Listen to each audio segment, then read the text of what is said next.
नमस्कार मैं मजिद घरत रंधन गैसर सिलिंडार थाकिले भाल खबर হয় যদি আপোনাৰ ঘৰত ৰন্ধন গেছৰ সিলিন্ডাৰ আছে তেন্তে আপোনালৈ ভাল খবৰ দাম কমিছে ৰন্ধন গেছৰ সিলিন্ডাৰৰ অসমৰ প্ৰতিখন জিলাৰ বাবে পৃথক পৃথক তালিকা প্ৰকাশ পাইছে আজিৰ দিনটোত অসমৰ কোনখন জিলাত কিমান দাম হৈছে ৰন্ধন গেছৰ সিলিন্ডাৰৰ এইটো ভিডিঅ'ত মই আপোনালোকক জনাম আপোনালোকে ভিডিঅ'টো হেকলৈকে চাই থাকক আৰু আপুনি এই দামতকৈ 1 টকা বেছিকৈ দি ৰন্ধন গেছৰ সিলিন্ডাৰ ক্ৰয় কৰিব নালাগে তো আপুনি অসমৰ কোনখন জিলাৰ পৰা ভিডিঅ'টো চাই আছে আপুনি কমেন্টত জনাওক আৰু আপোনাৰ জিলাখনত আজিৰ দিনটোত ৰন্ধন গেছৰ সিলিন্ডাৰৰ কিমান দাম সেই তথ্য আপোনাক মই জনাই আছো আৰু আজিৰ এই ভিডিঅ'টো যিমান পাৰে আপুনি শেয়াৰ কৰি দিয়ক যাতে আপোনাৰ এটা শেয়াৰে আন 10 জন মানুহে গম পায় দৰ্শকসকল আপোনালোকে কথাখিনি অলপ ভালদৰে মন কৰিব প্ৰকাশ পালে ৰন্ধন গেছৰ সিলিন্ডাৰৰ নতুন দামৰ তালিকা ৰাজ্যত হ্ৰাস পালে ৰন্ধন গেছৰ সিলিন্ডাৰৰ দাম চাওহক আজিৰ দিনটোত অসমৰ কোনখন জিলাত কিমান মূল্য হৈছে ৰন্ধন গেছৰ সিলিন্ডাৰৰ আৰু আপুনি কোনখন জিলাৰ পৰা ভিডিঅ'টো চাই আছে আপুনি কমেন্টত জনাওক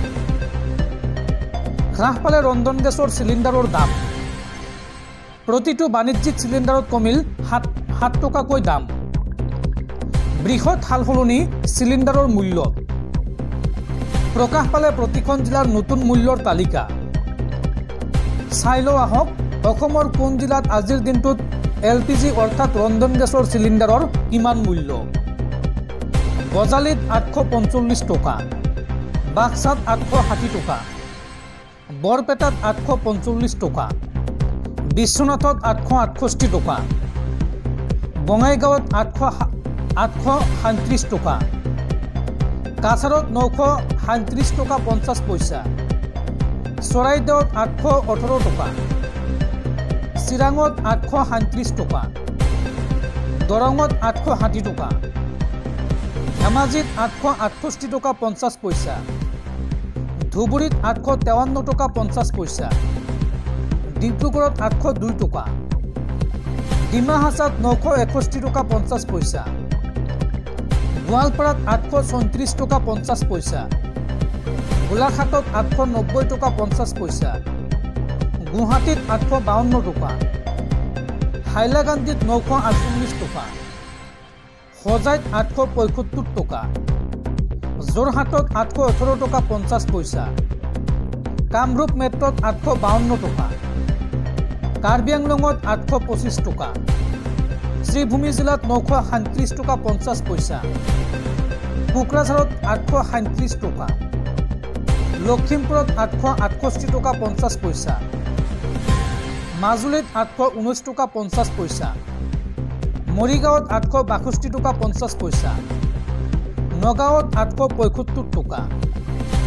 নলবাৰীত 860 টকা 50 পইচা দক্ষিণ চালমাৰাত 853 টকা 50 পইচা শিৱসাগৰত 810 টকা 50 পইচা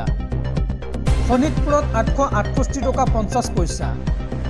তিনিচুকীয়াত 803 টকা উদালগুৰিত 868 টকা 50 পইচা আৰু পশ্চিম কাৰ্বি আংলঙত 875 টকা চৰকাৰী তথ্য মতে অসমৰ ভিন্ন জিলাৰ এই ভিন্ন দাম আৰু আপুনি ৰন্ধন গেছৰ সিলিন্ডাৰ ৰিফিলিং কৰিবলৈ যাওঁতে এই দামতকৈ 1 টকা আপুনি বেছিকৈ নিদিব আৰু লগতে এই দামৰ জৰিয়তে বা এই দাম দি আপোনালোকে এলপিজি অৰ্থাৎ ৰন্ধন গেছৰ সিলিন্ডাৰ ক্ৰয় কৰাৰ পিছত আপোনালোকে 353 টকাৰ সাবসিডিও লাভ কৰিব হয় আপুনি ঠিকে শুনিছে আপুনি এজেন্সিৰ সৈতে যোগাযোগ কৰিব কি দৰে সাবসিডি লাভ কৰিব এই তথ্য আপোনাক জনাই দিব আপোনালোকে যি চৰকাৰী তথ্য আপোনাক জনালো এই মূল্যৰ জৰিয়তে বা এই মূল্যৰ বিনিময়ত এটা ৰন্ধন গেছৰ সিলিন্ডাৰ ক্ৰয় কৰাৰ পিছত আপুনি ইয়াৰ পৰা 350 টকাৰ অধিক টকা সাবসিডি হিচাপে আপোনাৰ বেংক একাউণ্টত লাভ কৰিব গতিকে এলপিজি সিলিন্ডাৰ ক্ৰয় কৰাৰ পূৰ্বে আপোনালোকে চাই চিতি ভালদৰে ক্ৰয় কৰিব আৰু সাবসিডিৰ বিষয়টো আপোনালোকে ভালদৰে জানি বুজি